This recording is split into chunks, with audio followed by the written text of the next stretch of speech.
munaasabadani oo ahayd mid si heer sare loo soo agaasimay isla markaana ay xilka kula wareegayeen maamulka cusub ee degmada Raagaceele ee gobolka Shabeellada Dhexe ayaa waxa ka soo qayb galay xubno ka tirsan labada gole ee Hirshabeelle maamulka gobolka Shabeellada Dhexe Marti Sharaf Qurbajoog iyo gudoomiyihii hore gobolka Banaadir Sheekh Yuusuf Xuseen Jimcaale Madaale iyo qaybaha kala duwan ee bulshada degmada Raagaceele ugu horreyn waxaa munaasabada ka hadlay qaar ka mid ah dadka ka soo qayb galay munaasabada waxaan rabaa degmadan intii saan uga soo shaqaysay hadday siyaasi tahay ay yahay dadka deegaanka tahaba waxaan rabaa sidaan in si fiican looga shaqeeyo saasaan jecelahay aniga maadaama hadda sanadkayga oo weyn yahay dadka iga dambe adduunyada waa cirbi caarada leeyahay dadka caarada ah inay adduunyada ku nacfiyaan ay shaqaystaan saasaan rabaa aniga marka madaxdan saran ka codsanaya marka ma asantiin hambali aan leeyahay hadalkay uga faa'iideysto dhammaan qurba joogta ka soo jeeda degmada Raagaceele inay u soo istaagaan horumarinta degmada waxqabadka degmada sare u qaadida dhinaca waxbarashada howlaha caafimaadka adeegga bulshada maamulka cusub ee degmada Raagaceele ayagana waxaan kula dardaarmayaa isbedel la taaban karo inay u soo hooyaan bulshada sidoo kale xubno ka tirsan labada gole ee Hirshabeelle ayaa dhankooda ka hadlay munaasabada marka maamulku waa in culays ka saartaan TV-yada caalamiga ah ee Soomaaliya ka howlgalo inaad ka codsataan inay soo dirsadaan qof wakiil ah ee u joogo degmada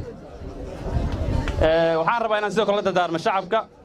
shacabka idinka waajibkiina waa badan yahay laakiin waajibka ugu culus oo idin saaran waxa waa in canshuurta bixisaan haddii shacabka Raagaceele ku nool ay canshuurta bixiyaan maamulkuna waa shaqaynayaa amnigana waa laga shaqaynayaa shabaabkana waa la dagaalayaa marka waxaan ka codsanayaa shacabka inay canshuurta bixiyaan inaan munaasabadan maanta sidaan oo kale aan ka soo qayb galo gudoomiyaha cusub ee degmada Raagaceele Umar Cali wuxuu nasiib u yeeshay aaminsanahay inuu yahay nin meesha hadda ay joogto ka sii wadi karo marka anigu ma rabo inaan hadda halka ku dheeraado waxaan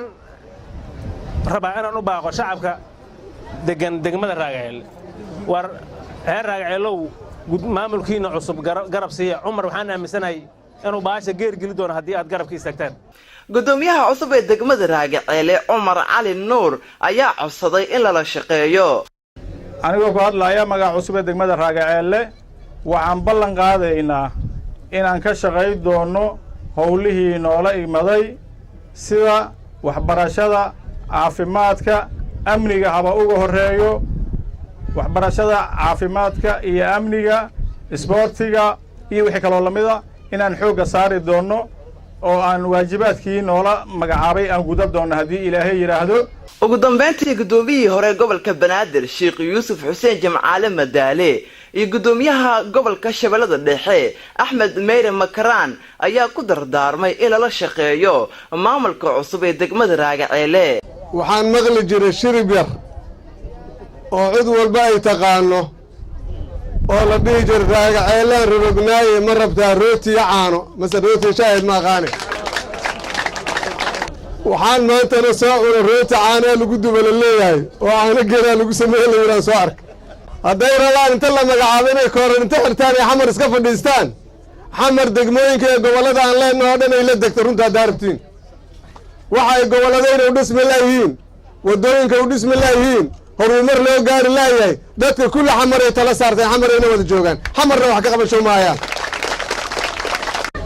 waxaa laydin keenay degmo bilaaw ah oo meel ibra laga bilaabayo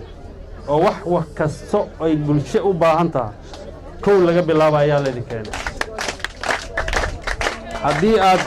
sida uu sheegay gudoomiyaha saaxiibkay oo iga horreeyay haddaad inta meeshaan magacaawga la raadihayo haddii laydin magacaabo haddaad rabtiin inaad xamar iska fadhiisatiin bulshadan waxa idinkaga baahan tahay aan u jeedno hadda meesha dhibaatada taagan Cabdixasiis Xasan Macalin Fooliyare wararka GTN TV degmada Raagaceele bariga gobolka Shabeellada Dhexe